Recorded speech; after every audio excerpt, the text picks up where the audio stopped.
यो देशको कम्युनिस्ट पार्टीहरूमा हामी सबभन्दा ठुलो कम्युनिस्ट पार्टी हामी बनाउँछौँ। संसदीय भक्तपुरमा पनि त्यही बिचौलियाहरू आसेपासेहरूलाई पोस्ने र सत्ताको दुरुपयोग गर्ने हिजो प्रवृत्तिहरू थिए, ती प्रवृत्तिहरू पराजित भएका छन्। अब विचार आधारित संगठन, उत्पादकसँग जोडिने संगठनले भक्तपुरको नेतृत्व गर्नेछ, क्रान्तिकारीले भक्तपुरको नेतृत्व गर्नेछ। यो मेरो विश्वास हो, मेरो शुभकामना। केपी ओलीको तानाशाही खराशाही भयो। तपाईँका नगरमा रहेका आसेपासेहरू बिचौलियाहरूको चुरीपुरी पनि ध्वस्त भएको छ। पुनर्स्थापना भएपछि लादै नमानेर फेरि संसदको सदस्य हुने, तलब खाने, भत्ता खाने, जनताको कुरा गर्ने, आफैले चाहिँ एकपटक विघटन गरेको केपी ओलीजीलाई पनि कुनै लाभ छैन, कुनै नैतिकता छैन। त्यही संसदमा गएर ठुल्ठुला भाषण गरेर अरूलाई उपदेश दिने। केपी ओलीजी तपाईँहरू त मानिसकेको संसद हो, पहिलो होइन, दोस्रो होइन, पटक पटक मारेको विघटन गरेको संसदमा गएर नैतिक रूपले हामीलाई लाग्यो यो संसद आवश्यक छैन, जनताको प्रतिनिधित्व गर्न सक्दैन, त्यसैले विघटन गर्यौँ। पुनर्स्थापना गरेको हुनाले हामी नैतिक रूपले संसदमा बस्दैनौँ। हामी निर्वाचन चाहन्छौँ। नयाँ निर्वाचन नहुँदासम्म हामी यो प्रक्रियामा सहभागी पनि हुँदैनौँ, तलब पनि खाँदैनौँ, भत्ता पनि लिँदैनौँ भनेर घोषणा गरेको भए राजनीतिक इमानदारिता हुन्थ्यो, तर त्यस्तो इमानदारिता देखिएन। युवाहरू जो परिवर्तनको लागि समाजको जहिले पनि अग्रिम मोर्चामा रहने गरेको छ, आजको यस नगरमा रहनुभएका युवाहरूको यस भेलामा सहभागी हुनुभएका सम्पूर्ण युवा मित्रहरू, पत्रकार शिक्षाकर्मी र सम्पूर्ण मित्रहरूमा म सर्वप्रथम पार्टीको केन्द्रीय कमिटी र आफ्नै तर्फबाट पुनः अभिवादन टक्राउँछु स्वीकार्नु। उपस्थित युवा मित्रहरू, दुनियाँ बदल्ने शक्ति या ताकत भएको युवाहरू नै हो। एउटा सन्दर्भमा कमरेड माओ सेतुङले यो दुनियाँ यो संसार युवाहरूको हो, हाम्रो पनि हो, तर अन्तिम अर्थमा युवाहरूको यो दुनियाँ। किन भन्नुभयो होला भन्दा कमरेड माओ सेतुङ चिनिया जनवादी क्रान्तिका सर्वोच्च नेता कमान्डर,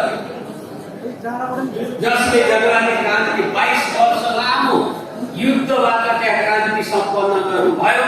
हाम्रै छिमेकको चीन आज विश्वको दोस्रो ठुलो अर्थतन्त्रको रूपमा रहेको छ। त्यो चीनको निर्माताले युवाहरूलाई सम्बोधन गर्दै यो दुनियाँ, यो संसार, यो चीन तपाईँहरूको भनेर, र असली अर्थमा युवाहरूको, किन भन्दा नयाँ समाज र भविष्य युवाहरूको हातमा थियो र आज हाम्रो सन्दर्भमा रहेको छ। यस अर्थमा आज नेपाली युवाहरू नेपालको राजनीतिमा, नेपालको आर्थिक क्षेत्रमा, नेपालको समाजको रूपान्तरण गर्ने अभियानमा अग्रिम मोर्चामा रहनु भएको छ। आज यस जिल्लाको सन्दर्भमा पनि युवाहरू अग्र मोर्चामा रहनु भएको छ। यस नगरको मुख्य शक्तिको रूपमा युवाहरू अग्र पंक्तिमा आउनु भएको छ। यस अर्थमा यहाँको सम्मेलन भव्य रूपले, शानदार रूपले सफल हुनेछ, म शुभकामना व्यक्त गर्न चाहन्छु। यसरी नै युवाहरूको अग्रणी संगठन, क्रान्तिकारी संगठनको रूपमा रहेको वाइसिएलमा यस नगरका युवाहरूको जो उत्साहजनक उपस्थिति मात्र होइन, यस संगठनमा आजको दिनदेखि लामबद्ध हुन, आबद्ध हुन जो प्रतिबद्धता व्यक्त गरेर नवआगन्तुक साथीहरू यहाँ आउनु भएको छ, यहाँहरूलाई म हार्दिक स्वागत, अभिनन्दन व्यक्त गर्न चाहन्छु, जसले वाइसिएललाई महत्त्वपूर्ण योगदान दिनुहुनेछ। नेपालको राजनीतिक सामाजिक रूपान्तरणको अभियानमा, क्रान्तिमा यहाँहरूको अग्रणी भूमिका हुनेछ, मैले विश्वास लिएको छु। युवाहरूले चाहे भने, क्रान्तिकारी जनसमुदायले चाहे भने संसारका ठुला तानाशाहहरू पराजित भएका छन्। ठुल्ठुला सामन्ती या पुँजीवादी विवादहरू, महलहरू भत्किएका छन्। हाम्रो सन्दर्भमा त्यस्तै भएको छ। तपाईँ हामीले नै विश्वास गरेर नेपाल पुलिस पार्टी नेकपा निर्माण गर्यो, पार्टी अध्यक्षको रूपमा केपी ओलीलाई मान्यौं र हामीले 2/3 प्रधानमन्त्रीको रूपमा निर्वाचित गर्यौं। म स्वयं पनि त्यो क्याबिनेटमा रहेर केही समय काम गरे। कमरेड प्रचण्डले केपी ओलीलाई अध्यक्षको रूपमा साथ दिनुभयो। तपाईँ हामी युवाहरूले साथ दियो। 2/3 बहुमत नेपाल कम्युनिस्ट पार्टीले प्राप्त गर्यो।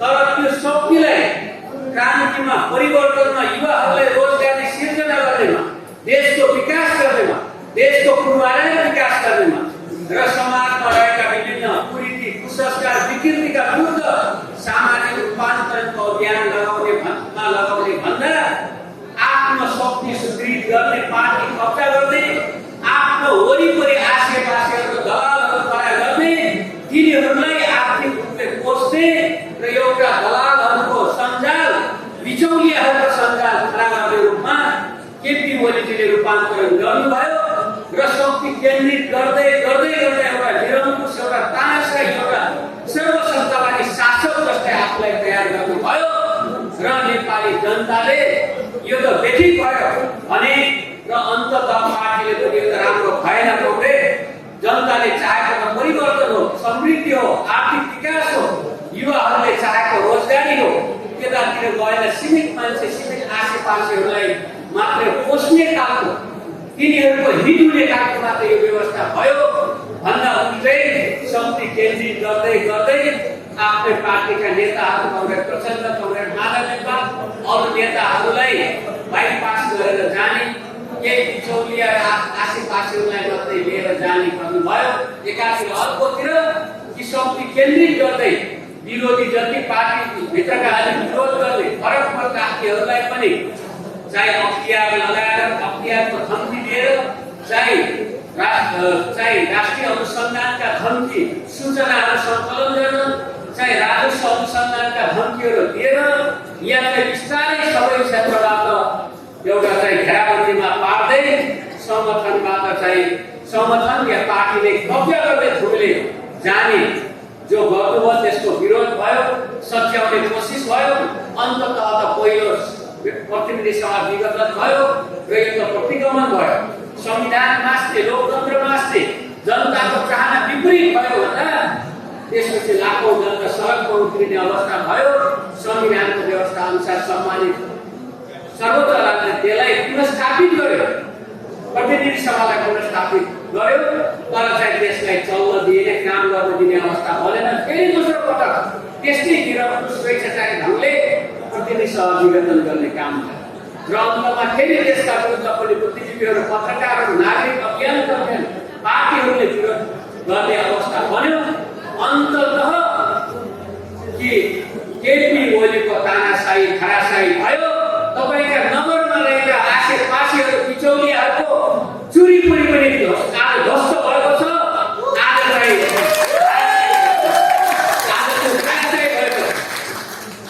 र तपाईहरूले देखिराख्नु भएको छ त्यो कसले सम्भव बनायो भने युवाहरूकै शक्ति। लाखौं लाख युवाहरू सडकमा उत्रिँदा, न्यायप्रेमी जनताहरूले आवाज उठाउन, बुद्धिजीवी, पत्रकार, नागरिक अभियानकर्ताहरूका आवाजले गर्दा त्यसको चाहिँ आफूलाई तानाशाह ठान्ने, शक्तिशाली ठान्ने, निरङ्कुश ठान्ने र सबैतिर सेटिङ गरेका छौँ हामी मात्रै हो सर्वसर्वा भन्ने मान्छेहरू आज पराजित भएका छन्। यो केपी ओली प्रवृत्तिको रूपमा पराजित भएको छ। त्यसका वरिपरि तपाईँहरूले प्रतिनिधिको रूपमा हिँड्ने, तर चाहिँ संसद विघटन पहिलो, दोस्रो पनि विघटन, त्यसलाई समर्थन गर्ने, तर फेरि पुनर्स्थापना भएपछि लादै नमानेर फेरि संसदको सदस्य हुने, तलब खाने, भत्ता खाने, जनताको कुरा गर्ने, आफैले चाहिँ एकपटक विघटन गरेको केपी ओलीजीलाई पनि कुनै लाभ छैन, कुनै नैतिकता छैन। त्यही संसदमा गएर ठुल्ठुला भाषण गरेर अरूलाई उपदेश दिने, त्यही संसदमा गएर यहीँबाट निर्वाचित महेश बस्नेतजीहरू गएर फेरि ठुल्ठुला कुरा गर्ने, लाभै नमाने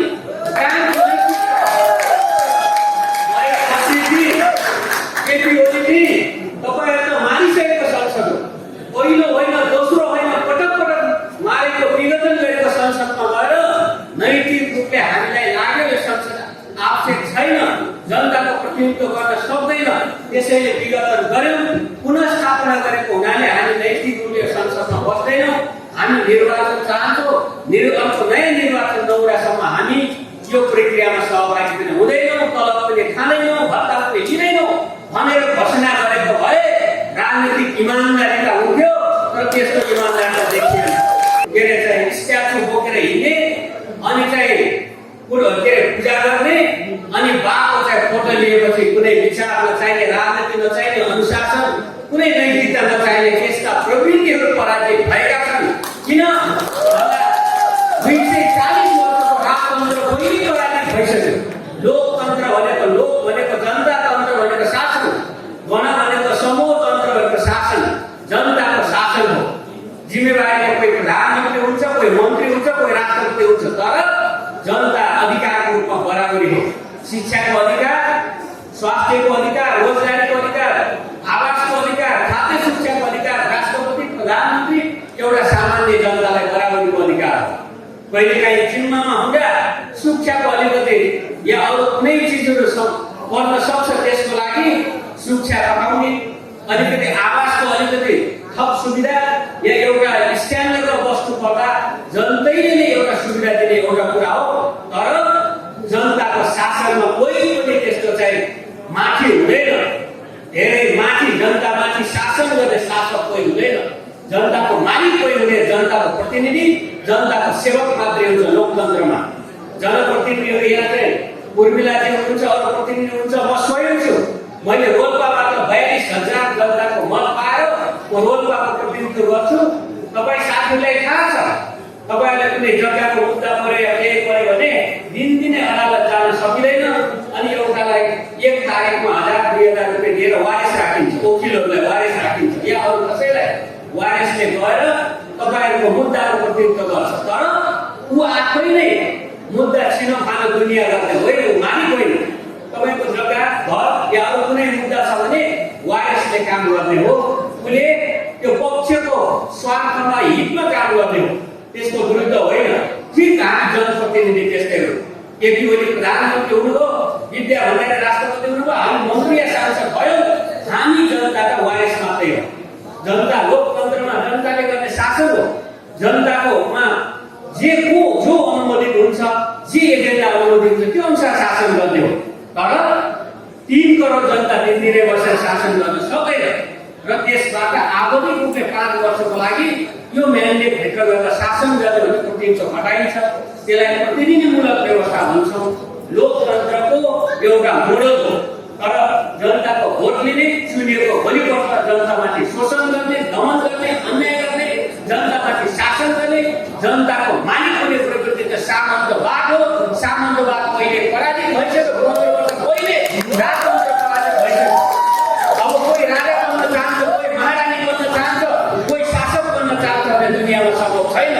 10 वर्षको जनयुद्ध, 19 दिने जनआन्दोलन, 70 वर्ष लामो लोकतान्त्रिक आन्दोलनले नेपाली जनतालाई जगाएको छ, अधिकार प्राप्त गरेको छ। कोही मालिक हुने ठान्यो भने त्यसको पराजय अवश्य खाली छ। कोही तानाशाही हुनु पर्ने, शासक हुनु पर्यो भने त्यो 2 दिन पनि टिक्दैन। यो कुरो केपी ओली प्रकृतिको पतनबाट हामी देखिसकेका छौँ। 2 ल्याएको जन्म आज चाहिँ पहिले अल्पमतमा अनि पछि चाहिँ नेकपा अलग अलग, आज एमाले पनि अलग अलग, केपी ओली अहिले चाहिँ एउटा प्रतिपक्ष पनि नहुने अवस्थामा हिँडिराखेका छन्। यो किन भन्दा व्यक्तिगत विचारका कारण, व्यक्तिगत प्रवृत्तिका कारण, जनतालाई हेप्नुका कारण, कार्यकर्तालाई हेप्नुका कारण र आफूलाई भयङ्कर ठान्नुका कारण आज केपी ओलीको 4 नम्बर प्रदेशको मुख्यमन्त्री या सरकार घुम्यो, 5 नम्बर या विभिन्न प्रदेशको सरकार घुम्यो, 6 नम्बरको घुम्यो, 7 नम्बर प्रदेशको घुम्यो। 2 नम्बर प्रदेशमा पनि कुनै प्रतिनिधित्व छैन। 1 र 3 नम्बर प्रदेशका सरकारहरू घर बनाइरहेका छन्। एउटा चाहिँ धर्मको अवस्थामा छ भन्दा एकैसाथ 6 वटा प्रदेशमा सरकार थियो। केन्द्रीय सरकार भिडिएको बहुमत थियो। आज यो रूपले केपी ओली कुम्चिने किन यसो भयो होला? जनताले विश्वास गरेका थिए नेकपालाई, तर नेताहरूले चाहिँ भुलाइयो अवस्था भएको छ। उपस्थित कमरेडहरू, यसैले हामी नेपाल कम्युनिस्ट पार्टी माओवादी केन्द्रले, त्यसको सहायक संगठन YCL ले हामी कम्युनिस्ट आन्दोलनको एकता जरुरी थियो, आवश्यक आवश्यक थियो, आज पनि आवश्यक र जरुरी छ। केपी ओलीले त्यसलाई दुरुपयोग गरे, तर असल कम्युनिस्टहरूको बिचमा एकता जरुरी छ। फेरि एकता सम्भव छ, एकता सम्भव बनाउनु पर्छ। नेपालमा 7 दशक लामो कम्युनिस्ट आन्दोलनले आज इतिहास प्राप्त गरेर देश कम्युनिस्टमय बन्यो, तर नेतृत्व कारणले फेरि हामी आज विगत विसर्जन निराशाको अवस्थामा छ जनता। हामी एकताको 3 वर्षको हामी लिगेसी भन्छ, त्यसको चाहिँ जति पनि उपलब्धिहरू छन्, त्यसका परम्परा छन्, त्यसका उपलब्धिहरू चाहिँ सबै हामी बोकेर हिँड्न तयार छौँ। आज माओवादी केन्द्र, नेकपा एमाले केन्द्रका क्रान्तिकारी साथीहरू, प्रगतिशील सोच राख्ने साथीहरू, कम्युनिस्ट आन्दोलनको एकताबद्ध हुनुपर्छ भन्ने सोच राख्ने साथीहरूसँग हामी हातेमालो गर्न तयार छौँ। फेरि संयुक्त मोर्चा बनाउने, गठबन्धन बनाउने, गठबन्धन र संयुक्त मोर्चा बनाउँदै फेरि पनि कम्युनिस्टहरू बिचको एकताबद्ध हुनैपर्छ। यो नेपाली जनताको चाहना हो, नेपालका कम्युनिस्ट पार्टीका समर्थकहरूको चाहना हो। यो कुरोलाई फेरि हामीले आत्मसात गर्नैपर्छ। र माओवादी केन्द्रले एकताको झण्डा उठाउँछ। ओली प्रवृत्ति जस्तै विगत विसर्जन निरङ्कुशताको झण्डा हामी उठाउँदैनौँ। हामी एकताको झण्डा, हामी जनताको सेवा, जनताप्रतिको हाम्रो प्रतिबद्धताको झण्डा हामी उठाउँछौँ। र फेरि पनि बिस्तारै बिस्तारै कम्युनिस्ट आन्दोलन एक ठाउँमा आउँछ हाम्रो विश्वास। आज 46 सालमा वाम लोकतान्त्रिक गठबन्धनले बहुदलको स्थापना गर्यो। 62-63 सालमा जनयुद्धको जगमा वाम तथा लोकतान्त्रिक गठबन्धनले एउटा चाहिँ उपलब्धि प्राप्त गरेर शान्ति प्रक्रिया हुँदै राजतन्त्रको अन्त्य गरेर गणतन्त्र स्थापना गर्यो, संविधान लेखन भयो, शान्ति प्रक्रिया सम्पन्न भयो। यो उपलब्धिहरू हुन्। तर आज केपी ओलीबाट संविधानमाथि प्रहार भयो, लोकतन्त्रमाथि प्रहार भयो, गणतन्त्र, संहिता, धर्मनिरपेक्षता, समानुपातिक समावेशता, सामाजिक न्यायका मुद्दाहरूमाथि प्रहार भयो। 10,000 बलिदानबाट प्राप्त उपलब्धिमाथि प्रहार भएपछि त्यसलाई बचाउनको लागि फेरि वामपन्थी र लोकतन्त्रवादीहरू अथवा कम्युनिस्ट र काङ्ग्रेस मिलेर बचाउनलाई लागेका छन्। यो जब संविधान अब सुरक्षित भयो, लोकतन्त्र सुदृढ भयो भन्ने अवस्था हुँदैन, तबसम्म हामी यो गठबन्धन गर्छौँ। तर अन्ततः विचार मिल्ने, राजनीति मिल्ने कम्युनिस्टहरू एक ठाउँमा आउँदैपर्छ र हामी फेरि चाहिँ एउटा प्रतिस्पर्धाको राजनीति मार्फत आफ्नो श्रेष्ठता स्थापित गर्दैपर्छ। म यो कुरा पनि सबै कङ्ग्रेससँग, युवा मित्रहरूसँग राख्न चाहन्छु। र आज माओवादी केन्द्रको केन्द्रीय कमिटी बैठक बसेको छ, कार्यविभागहरू भएको छ र हामीले अब 6,743 वडाहरूलाई सम्बोधन गर्दै, सम्मेलन गर्दै, पालिकाहरूमा सम्मेलन गर्दै आगामी पुस महिनामा, पुस 11, 12, 13 गते राष्ट्रिय सम्मेलन गर्दै त्यहाँ विचार निर्माण गर्ने विचार हामी 21औं शताब्दीको क्रान्तिकारी अथवा वैज्ञानिक समाजको चाहिँ विचार संश्लेषण गर्ने कि हामी आजको शताब्दीमा लेनिनको समाजवाद, माओवादी समाजवाद जस्तो मात्रै होइन, नेपालको विशेषता मौलिकता सहितको समाजवादी क्रान्तिको कार्यदिशा निर्माण गर्ने, नेतृत्व निर्माण गर्ने, युवाहरूलाई त्यसमा भर्ती गर्ने पार्टीले राष्ट्रिय सम्मेलन घोषणा गरेको छ। हामी सेल कमिटीदेखि, टोल कमिटीदेखि, वडादेखि नै 35% महिलाहरू हामी त्यहाँ चाहिँ प्रतिनिधित्व गराउँछौँ, 20% युवाहरू प्रतिनिधित्व गराउँछौँ, 15% दलितहरू प्रतिनिधित्व गराउँछौँ। यहाँको जनसङ्ख्यामा 2% थपेर दलितको प्रतिनिधित्व गराउँछौँ। यो हाम्रो प्रतिबद्धता। यसो गर्यो भने जो समाजको पछि परेको हिस्सा, यहाँ समाजको सबभन्दा क्रान्तिकारी जल्दोबल्दो हिस्सा युवाहरूलाई हामी पार्टीमा भित्र्याउँछौँ, पार्टीमा लाखौँ लाख भर्ना गर्छौँ र यो पार्टी क्रान्तिकारी युवाहरूको पार्टी बनाउँछौँ। एउटा संगठन माओवादीले लाखौँ लाख युवाहरूलाई पार्टीमा भर्ती हुन आह्वान गर्नुभएको थियो। त्यस्तै आज थोरै प्रचण्डले आज चाहिँ युवाहरूलाई यो पार्टीमा भर्ती हुनको लागि अपिल गर्नुभएको छ। सबैको सेलदेखि, टोलदेखि, गाउँदेखि, वडादेखि केन्द्रीय कमिटीसम्म 20% युवाहरूलाई पार्टीमा भर्ती गर्ने। हामी ज्येष्ठ सदस्यहरूलाई सम्मान गर्छौँ, प्रौढहरूलाई हामी चाहिँ सहकारी गर्छौँ, तर युवाहरूलाई हामी आन्दोलनमा भित्र्याउँछौँ। त्यस अर्थमा एउटा सन्दर्भमा माओवादीले भन्नुभयो, ज्येष्ठ सदस्यहरूको अनुभव, युद्ध गरेका अनुभव, आन्दोलन गरेका अनुभव, जेल गरेका अनुभव, समाज परिवर्तनका अनुभवहरू चाहिन्छ, युवाहरूसँग हुँदैन। यसै गरी प्रौढ सदस्यहरूको सन्तुलन, पुरानो र नयाँ पुस्ताको सन्तुलन हुन्छ, त्यो सन्तुलनकारी भूमिका पनि चाहिन्छ। तर हरेक पार्टीमा क्रान्तिकारी युवाहरूको जोस, पुरानो चिज बदल्नको लागि, विकृतिहरूलाई सुधार्नको लागि र नयाँ चिजलाई ग्रहण गर्नको लागि केही न केही सन्तुलन भत्काउनु पर्ने हुन्छ। त्यो सन्तुलन भत्काउने जिम्मा युवाहरूको हो। समाजमा पनि संगठनहरू त्यस अर्थमा हरेक संगठनमा 20% युवाहरू भयो भने त्यहाँ विकृति देख्थ्यो, नेताहरूमा, कार्यकर्ताहरूमा समाजमा विकृतिहरू देख्थ्यो भने त्यसलाई भत्काउने, त्यसका विरुद्ध लड्ने कुनै बन्धन हुँदैन। त्यस खालको युवाहरूले पार्टीमा भर्ना गर्न खोजेको। त्यसैले युवाहरूले चाहिँ समाजका अन्याय, अत्याचार, विकृति, शोषण, उत्पीडन, विभेद, पक्षपात, नातावाद, कृपावाद जे विकृति हुन्छन् त्यो कुराका विरुद्ध लड्ने युवा हो। युवाले त्यो कुराको भत्काउने, युवाले त्यो सहन सक्दैन। त्यस अर्थमा युवाहरूको क्रान्तिकारी जोस समाजमा आवश्यक हुन्छ, पार्टीमा आवश्यक हुन्छ, आन्दोलनमा आवश्यक हुन्छ। त्यसले पार्टी निर्माण गर्ने हामीले विधानमै व्यवस्था गरेका छौँ। त्यो राष्ट्रिय सम्मेलन मार्फत युवाहरू पार्टीमा लाखौँ युवाहरू भट्ट्याउनको लागि म अपिल गर्न चाहन्छु, पार्टीको तर्फबाट आह्वान गर्न चाहन्छु।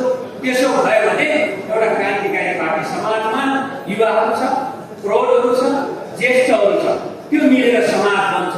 घरमा पनि बुवा आमाहरू हुन्छ, छोराछोरीहरू, नाति नातिना हुन्छ, 3टा जेनेरेसन मिलेर हामी नेपाली समाज बनिरहेका छौँ। ठिक त्यस्तै समाज, त्यस्तै पार्टी। त्यसो भयो भने एउटा सन्तुलित पार्टी, क्रान्तिकारी पार्टी, गतिशील पार्टी, त्यस खालको पार्टी संगठन हामी निर्माण गर्न चाहन्छौँ। र वाइसिएलको कुरा पछि वाइसिएलकै अध्यक्षले गर्नुहोला। वाइसिएल एउटा क्रान्तिकारी कम्युनिस्ट युवाहरूको संगठन हो र हामी जन्मेको अगाडि यसले विचारको काम, राजनीतिक काम, समर्थनको काम, उत्पादन काम, प्रचारको काम र सङ्घर्षका कामहरू गर्थ्यौँ। अहिले हामी शान्ति प्रक्रियापछि अहिलेको राजनीतिमा पनि हरेक युवाहरू विचारका कुरा, त्यो विचार भौतिकवादी विश्व, भौतिकवादी विचारको कुरा हामी प्रचार गर्छौँ। हामीले ऐतिहासिक तथा द्वन्द्वात्मक भौतिकवाद भन्छौँ। यो समाजमा द्वन्द्व छ, प्रकृतिमा द्वन्द्व छ।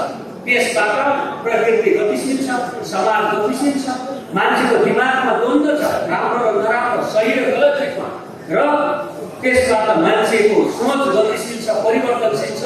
त्योमा विश्वास गर्छ हामी। त्यसै गरी त्यसको नियम भौतिकवादी छ, आध्यात्मिकवादी कुनै अदृश्य शक्ति, माथि ईश्वरले, भगवानले अब अदृश्य शक्तिले दुनियाँ चलाएको छ, समाज चलाएको छ, मान्छे चलाएको छ। यसो होइन। भौतिक नियम अनुसार दुनियाँ चलेको छ, समाज चलेको छ, प्रकृति चलेको छ। त्यस अर्थमा भौतिकवादी विचार र दर्शन हामी पक्षपोषण गर्छौँ। त्यसै गरी हर कुराको ऐतिहासिक हुन्छ। समाज ऐतिहासिक रूपले गतिशील छ, प्रकृतिको इतिहास छ, मानव चिन्तन, मानव सोचको पनि इतिहास छ। र त्यस अर्थमा हामी मार्क्सवादलाई ऐतिहासिक द्वन्द्वात्मक भौतिकवाद भन्छ। भौतिकवाद हाम्रो विचार हो, हाम्रो चाहिँ त्यसको द्वन्द्ववाद हाम्रो पद्धति हो कि कस्तो पद्धतिबाट हामी चिन्तन गर्छौँ, सोच्छौँ। त्यस अर्थमा हामी मार्क्सवादी युवाहरू भनेको ऐतिहासिक द्वन्द्वात्मक र भौतिकवादी युवा हुनु हो। हामी चाहिँ त्यसका छुवाछुत विश्वास गर्दैन, अन्धविश्वास विश्वास गर्दैन। हामी अदृश्य शक्ति, अलौकिक कुरा विश्वास गर्छौँ। समाजको नियमहरू छन्, त्यसमा विश्वास गर्छौँ। धनी र गरिब छन्, गरिबका शोषित, श्रमजीवी र गरिबका श्रममाथि शोषण गरेर केही मान्छे धनी भएका छन्। त्यो बदल्नुपर्छ र मान्छे बराबर हुनुपर्छ। मान्छे चाहिँ बराबर हुनुपर्छ। त्यो समाज साम्यवादी समाज निर्माण गर्नुपर्छ भन्ने विचारमा हामी विश्वास गर्छौँ। त्यो विचारको प्रचार गर्ने, ग्रहण गर्ने र प्रचार गर्ने वाइसिएल हो। त्यसै गरी त्यो अनुसारको क्रान्ति, परिवर्तन, समाज उत्पादनको लागि सङ्गठन गर्ने, त्यस अर्थमा सङ्गठनको वाइसिएल। त्यसै गरी हामी उत्पादनमा विश्वास गर्छौँ, श्रममा विश्वास गर्छौँ। हरेक 18 वर्षको युवाले श्रम गरेर खानुपर्छ। यो चाहिँ श्रम संस्कृति हो। श्रम गरेर, उत्पादन गरेर खानुपर्छ हरेक 18 वर्षको युवाले। यो बुवा आमाको श्रमबाट या अरू कसैको श्रमबाट बाँच्दैन, आफ्नै श्रम गरेर। त्यो श्रमको संस्कृति हो। मानसिक श्रम गर्छ या भौतिक श्रम, त्यो श्रमको संस्कृति हो। त्यसैले उत्पादनकर्ता हो वाइसिएल। त्यसै गरी हाम्रो विचारको, राजनीतिको प्रचार गर्ने प्रचारकर्ता हो र अन्यायका विरुद्ध, विभेदका विरुद्ध, शोषणका विरुद्ध, कुरीतिका विरुद्ध लड्ने एउटा सङ्घर्षकर्ता अथवा अथवा आन्दोलनकर्ता हो वैश्य। त्यस अर्थमा वैश्य कार्यकर्ता भनेको विचारकर्ता हो, राजनीतिक समर्थककर्ता हो, उत्पादककर्ता हो र एउटा सङ्घर्ष या आन्दोलनकर्ता हो। यस रूपमा चाहिँ वैश्यले काम गर्नुपर्छ, गर्दै आएको छ, यसको परम्परा छ र यसरी यहाँ आफ्नो लक्ष्य उद्देश्यमा सफल गर्नुहुनेछ र हामी नेपाल कम्युनिस्ट पार्टी माओवादी केन्द्रले अब हामी आफ्नो सम्मेलन मार्फत विचार राजनीतिक संगठन सुदृढ गरेर यो देशको कम्युनिस्ट पार्टीहरूमा हामी सबभन्दा ठुलो कम्युनिस्ट पार्टी हामी बनाउँछौँ।